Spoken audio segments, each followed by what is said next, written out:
Happening right now, we are staying on top of major breaking news out of Northwest D.C. A possible hate crime now under federal and local investigation. A soon-to-be engaged couple, both employees of the Israeli embassy, shot and killed outside of the Capitol Jewish Museum. The couple, Yaron Lashinsky and Sarah Milgram, worked together at the Israeli embassy. They were soon to be engaged.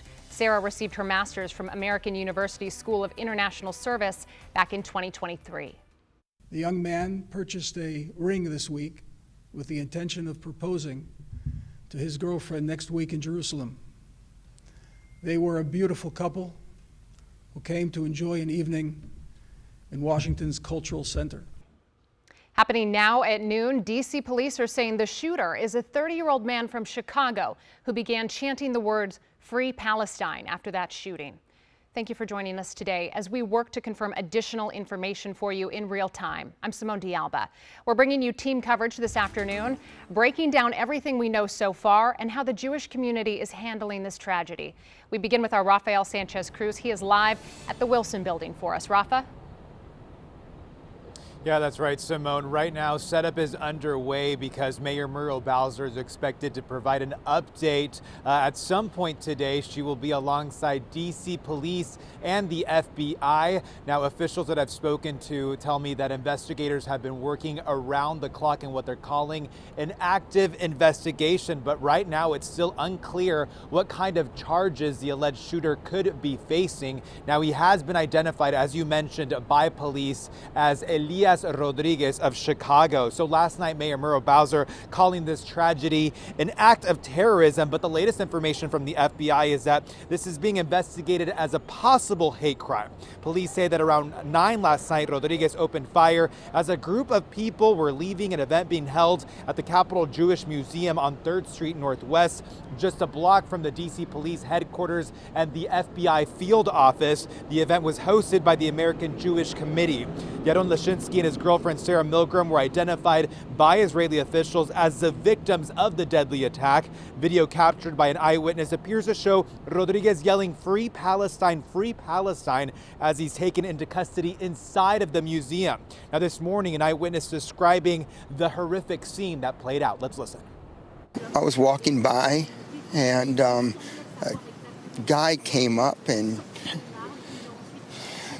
looked like a gun. I couldn't tell what it was, but I heard it afterwards, the shots, and he shot this young couple. And he ran inside and yelled something. I couldn't make it out what he said. He just ran up. It was terrible. I don't know what. It was terrible.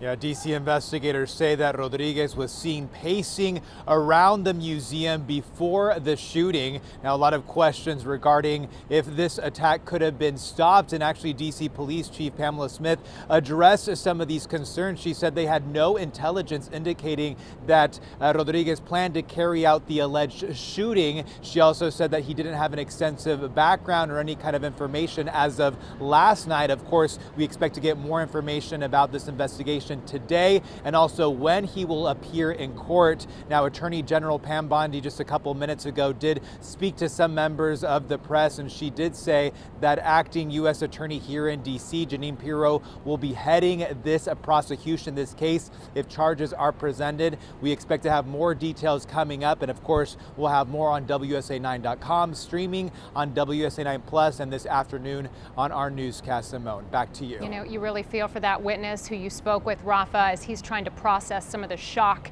and the trauma of what just happened over the past few hours. Thank you. Meanwhile, our team coverage picks up looking at what we know about the suspected shooter. He has been identified as Elias Rodriguez, a 30-year-old man from Chicago.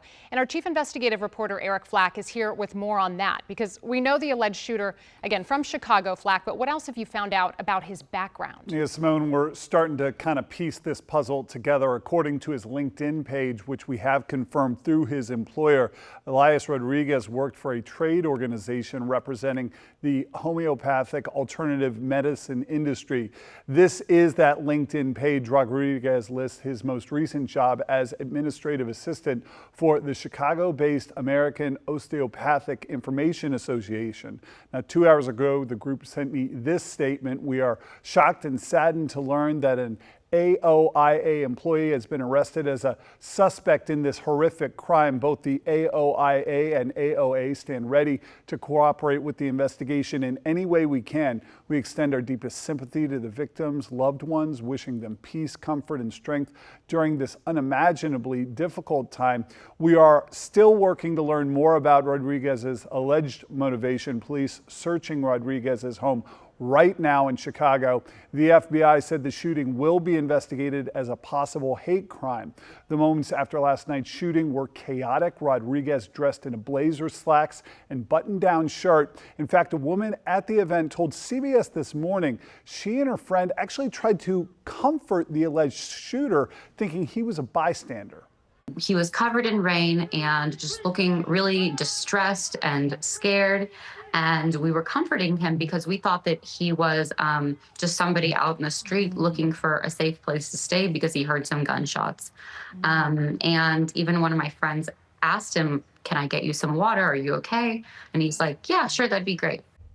Now, based on some social media chatter this morning, a group called the Party for Socialism and Liberation is denying ties to Rodriguez, posting on X, "We reject any attempt to associate the PSL with the DC shooting. Elias Rodriguez is not a member of the PSL. He had a brief association with one branch of the PSL that ended in 2017.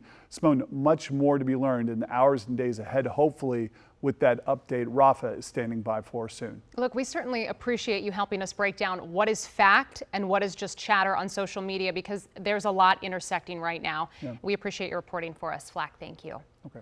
Happening right now, we're seeing an outpouring of support for both the victims and the district as a whole. President Donald Trump issuing a statement overnight saying, quote, "These horrible DC killings based obviously on anti-Semitism must end now. Hatred and radicalism have no place in the USA. Condolences to the families of the victims." Israeli Prime Minister Benjamin Netanyahu's office also releasing this statement, saying, quote, he is outraged by the horrifying anti-Semitic murder of 2 Israeli embassy employees in Washington, D.C. The shooting is coming as the Jewish community says it is facing more and more hatred and anti-Semitism. Our Jacqueline Quinn spoke with the Jewish Federation of Greater Washington to share their grief and hear their frustration. This morning, a lot of heartache, both in Washington and Israel, as this couple, their lives cut short by this act of violence. And yeah, they were a couple. They were planning to start a new life together. According to Israeli officials, the victims were a young couple who worked at the Israeli embassy. Their names, Yaron Lishinsky and Sarah Lynn Milgram. Photos released this morning show them smiling, and we've learned they were on the verge of getting engaged. Milgram was American, Lishinsky was Israeli. The Israeli embassy issued a statement that said, in part, the entire staff is heartbroken. No words can express the depth of our grief and horror at this devastating loss. Now, we also spoke this morning with the Jewish Federation of Greater Washington. They share in the grief of the loss of the young couple and talked to us about working with law enforcement, about protections around Jewish institutions and concerns as the investigation continues. I understand that there's no other threats that are seen out there, and it's less of a worry right now of someone else who is involved with this person, but a copycat. Someone else who saw this attack and says, let me do the same thing. As a hate crime, as a terrorist act, those things can lead to other attacks by other unrelated people, and that is our biggest concern. Again, the investigation is still ongoing, and authorities are looking into this as a possible terror act, but that has not been confirmed. In the meantime, we're looking to update you with the latest honors and tributes for the loss of the 2 victims. In Bethesda, I'm Jacqueline Quinn, WUSA 9.